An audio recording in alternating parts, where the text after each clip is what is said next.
God, Bagai, Chut! God, Kisan, Chun!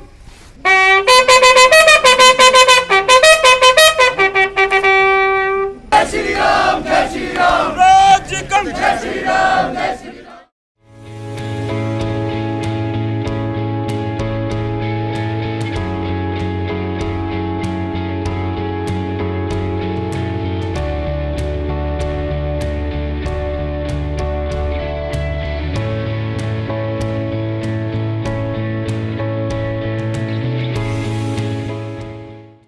केंद्र सरकार के द्वारा, मोदी सरकार के द्वारा पारित दो ऐसे विधेयक जो किसानों के जीवन में बड़ा बदलाव लाएंगे, उन पर ही रहेगा। जो 72 वर्षों में किसानों के लिए शायद ही किसी सरकार ने इतना किया हो जितना मोदी सरकार ने पिछले 6 वर्षों में किया है। कोविड के दौरान भी 9 करोड़ किसानों को 38,000 करोड़ रुपया मोदी सरकार ने सीधा उनके खातों में पैसा ट्रांसफ़र करके लाभ दिया है।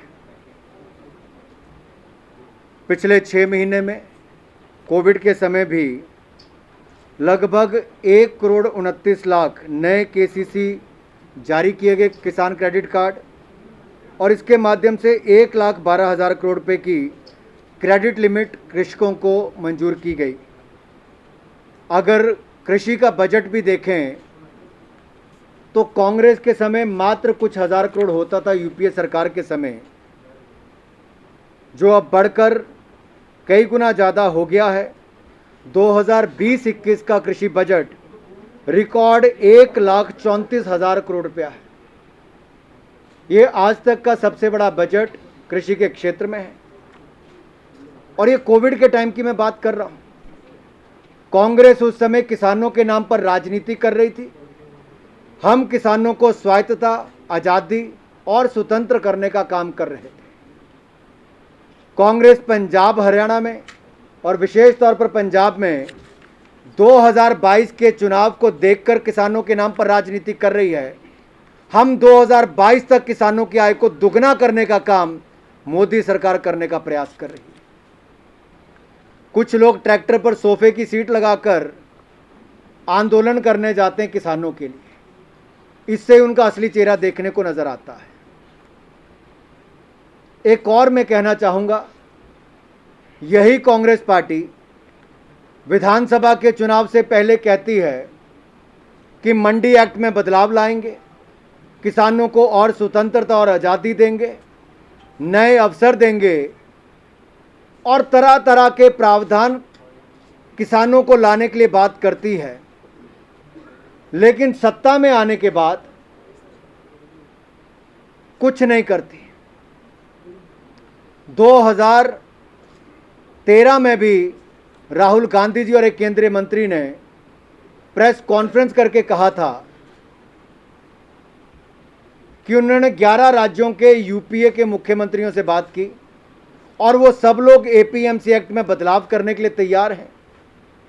अगर वो उस समय तैयार थे तो किया क्यों नहीं? क्योंकि उनके लिए केवल ये राजनीतिक मुद्दा था। 2014 में केवल एक राजनीतिक मुद्दे के रूप में लेके जा रहे थे, लेकिन देश की जनता ने कांग्रेस को उस समय भी नकारा। 2017 में पंजाब के विधानसभा चुनाव में मुद्दा बनाकर लेकर गए।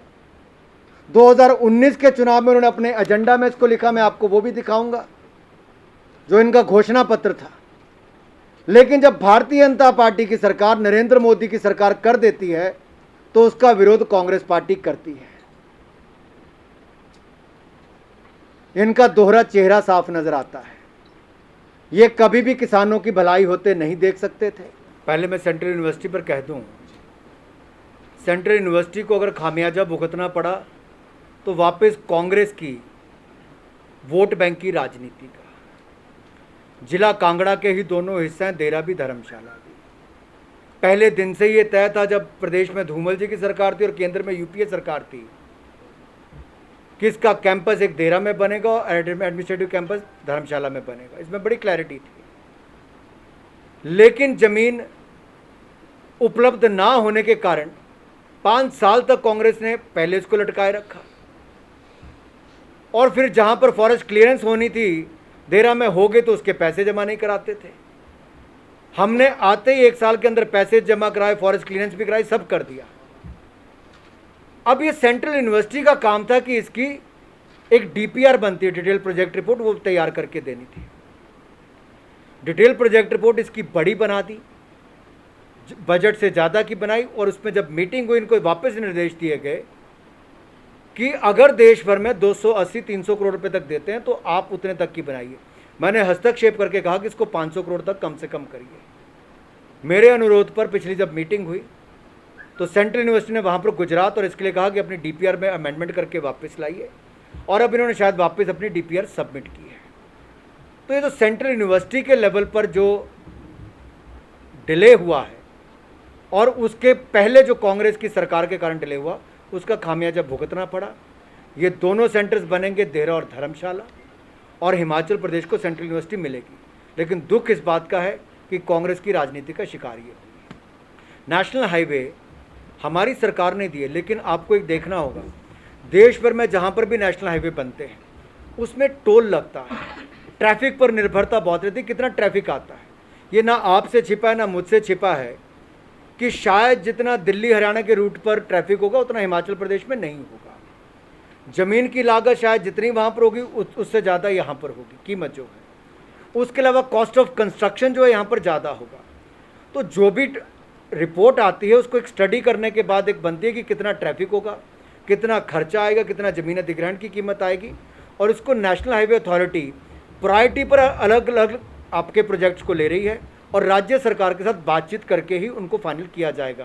पहले चरण में कौन आएंगे, उससे अगले में कौन आएंगे, ये राज्य सरकार के ऊपर निर्भर करेगा। हिमाचल को कम से कम 3 बड़े एयरपोर्ट चाहिए। हिमाचल में जो टूरिज्म की संभावनाएं हैं वो कम से कम 2 या 3 बड़े एयरपोर्ट होंगे तो उससे उसका लाभ मिलेगा। और उनमें से सबसे ज़्यादा पहले किसी के विस्तारीकरण की पॉसिबिलिटीज़ हैं, संभावनाएं हैं, तो धर्मशाला की है, क्योंकि हमने प्रयास करके यहाँ पर 1 नहीं 4-4 फ्लाइट तक इसको पहुँचाया। और मुझे लगता है इसमें क्षेत्र के लोगों का भी लाभ होगा। जब एयर स्ट्रिप बड़ी होगी, टिकट कॉस्ट सस्ती होगी, टूरिज्म को बढ़ावा मिलेगा, व्यापार को बढ़ावा मिलेगा। सभी राजनीतिक दलों को एकजुट होकर इस पर आना चाहिए। ना केवल जिला कांगड़ा का विकास, पूरे हिमाचल प्रदेश का विकास इस पर निर्भर करता है। या तो रखे सा अभिमान,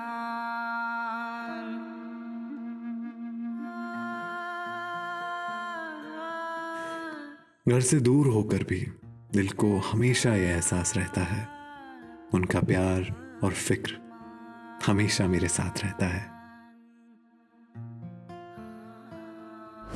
भूषण ज्वेलर्स, अनमोल रिश्तों के लिए। पहनेंगे तो लोग देखते रह जाएंगे, आपके वेलकम में 4 चांद लग जाएंगे, आएंगे तो पसंद करके ही जाएंगे। ट्रेंडिंग, आरामदायक और किफायती सूट, शेरवानी और blazers. The blazers, Manohar Singh and sons, lower bazaar, Shimla. कितनी प्यारी, आय हाय, जाने क्या खाए। 6 महीने में होगा माँ का दूध ही। ना रे ना, जरूर खाए कुछ और भी। दीदी चावल का मार, फिर दाल का पानी। ध्यान से देख, है कुछ और कहानी। मुन्नी ऐसी बढ़ती जाए, बताओ ना क्या क्या खाए। यही सब। पर 6 महीने की हुई अभी तो। अरे तभी तो। घर में जो भी हो सब पकाओ, गाढ़ा बनाओ और खिलाओ।